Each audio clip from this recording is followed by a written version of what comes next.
my years of consulting with volleyball teams, it's come to my attention just through watching so many players, so many different types of servers at so many levels, that there are several different types of servers out there. And in this game situation, we're talking about serving on game point. Very important point, obviously. You want to get this one serve in, maybe even an ace, even better, the game's done. But you don't want to have to go on to the next serve and then another serve. You want to kind of get it done in the first time. So there is a lot of pressure, and because of this, I've seen several mental mistakes that servers go through. And the first mental mistake that I'm going to talk about is a heave and hope server. This is a server who just tosses the ball up and just hits it and hopes like heck that it's going to go where it should. And in this case, this setter is hoping that the volleyball gods do something special on the ball to make it difficult for that ball to be passed up, as opposed to taking some control over the serve, going through maybe a pre-serve routine, and focusing in on what target zone the coach is giving you from the bench. And instead of just being happy that it goes over the net, actually having some intent, right? Being confident enough and trusting your skill enough to get it to zone 5 if that's where the weaker passer is, or zone 2, or if it's a situation calls for a soft serve. So trying to get those heave and hope servers to be more connected, more trusting, and actually go for a certain zone versus just being happy to get the ball over. Another mental mistake that some servers do in a game situation like serving on game point, I like to call them do or die servers. These are servers that if this serve does not go over, their day is done. So if it leads to a side out, they will not be ready for the next ball coming over. So a do or die server, if it works, they're elated, they're excited, but unfortunately sometimes there are things working against us. Not all balls are going to go where we want them to. So a do or die server puts too much pressure on that one serve. So if it doesn't go in, they're done. And we certainly don't want players that punch in and punch out. So if that first serve doesn't go over, well, you still have a lot of responsibilities to do on the next ball coming over. So that's just something that players need to be mindful of. Are you this type of server? If you are, you need to find some way, whether it be a pre-serve routine or after a mistake, be able to let it go, all right, and not catastrophize it like we've talked about earlier. It's just a serve. You will be giving another chance to side out and earn the point that way. Another type of server that I have seen, I refer to as a flexed server. These servers in a tight situation like this, whether it's an important serve or whether it's serving for game point, you can just see how tense they are. They're bracing their shoulders instead of the shoulders being down here.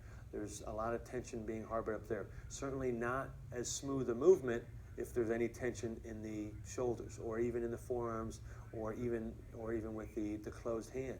So a flexed server needs to let go of that tension. And one of the best ways is to incorporate that into your pre-serve routine.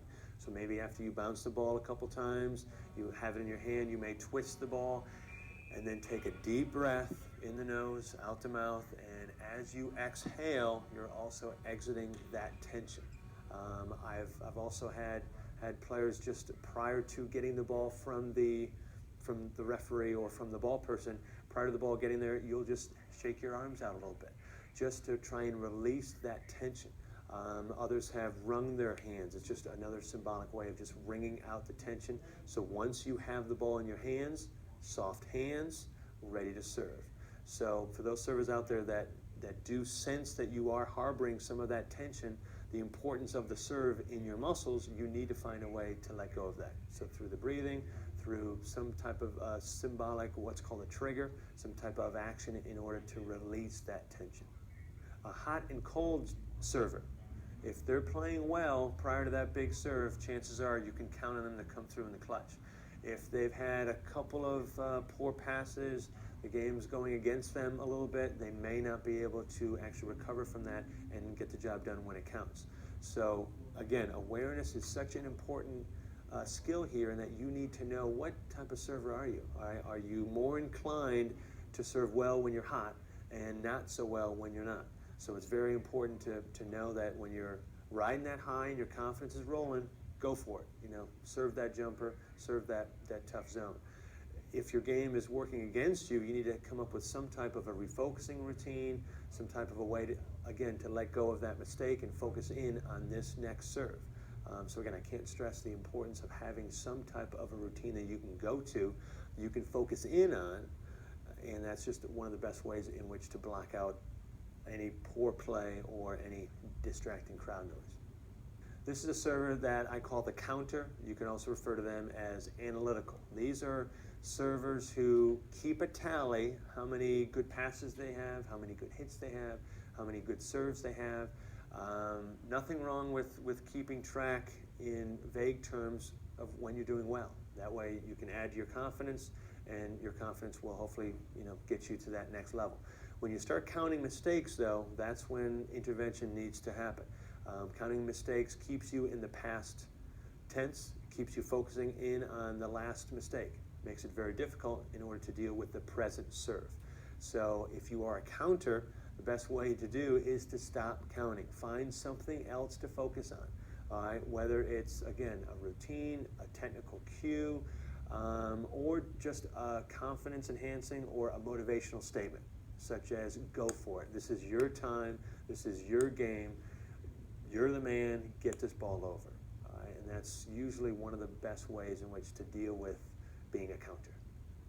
All right, the last classification of mental mistakes for servers is a server who's too mechanical. This is a server that, come crunch time, when they really need to come up big, their focus isn't on execution, but it's on the particular mechanical aspects of their serve. So instead of just maybe using a technical cue such as good toss, smooth swing, they're thinking in more mechanical terms. I need to toss this ball X high, I need to contact it with a 45-degree angle, and they basically, paralysis by overanalysis. There's too much thinking going on when there shouldn't be any. And especially just prior to execution, the mind should be free. That should be a time when the server has assessed, they've made any adjustments based upon what they see on the other side of the net, and then they can simply go for it. Usually those servers who have a pre-serve routine, they incorporate that into the process. So after their ball bouncing, after their deep breath, maybe after one technical cue or something like go for it, then they let go. There's no more conscious control. They're not thinking about the action. They're just letting it happen. And that's the joy of sport, is to put yourself on the line and see if you can really do it. Mechanical servers, they're a little reluctant to go for it. And before they do so, they have to analyze and reanalyze everything. So hopefully it will improve their chances.